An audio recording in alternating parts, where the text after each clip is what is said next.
En Somalie, de plus en plus de voix se font entendre pour que les mesures de sécurité dans les aéroports du pays soient renforcées après que les autorités ont réussi à déjouer un attentat dans un avion. Le groupe Al-Shabaab a revendiqué la responsabilité pour une attaque qui n'a pas fait beaucoup de dégâts, mais les événements rappellent à quel point le groupe peut être dangereux. Les militants changent progressivement de stratégie. Lundi, les forces de sécurité ont trouvé des explosifs cachés dans un ordinateur portable et une imprimante. Selon les enquêteurs, les militants voulaient les placer dans un avion commercial et les faire exploser en plein vol.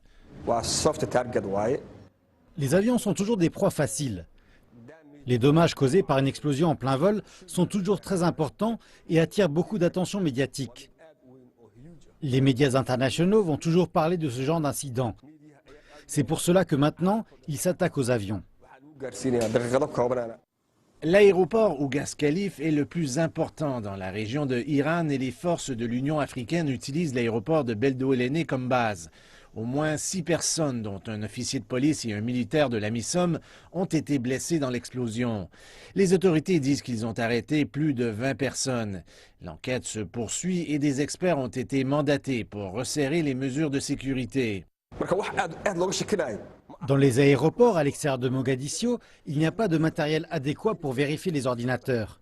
C'est pour cela que c'est si facile pour les terroristes d'utiliser des ordinateurs portables.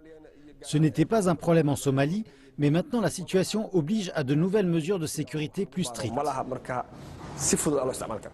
Le groupe somalien a revendiqué l'attentat de lundi. Ils ont fait de même pour l'explosion qui a fait un énorme trou dans le fuselage d'un Airbus 321 de Dalo Airlines le mois dernier. Depuis cet incident, considéré comme l'un des plus graves dans l'histoire du pays, les autorités ont renforcé les mesures de sécurité dans les aéroports. Al-Shabaab a déclaré vouloir cibler les diplomates étrangers et particulièrement les Occidentaux. Cette nouvelle tactique adoptée par Al-Shabaab suscite des inquiétudes et fait son apparition alors que plusieurs pays d'Afrique de l'Est ont placé plusieurs aéroports en état d'alerte après des menaces terroristes crédibles. Les autorités disent qu'ils font maintenant face à un défi majeur, mais le public réclame quand même que sa sécurité soit assurée dans tous les aéroports du pays.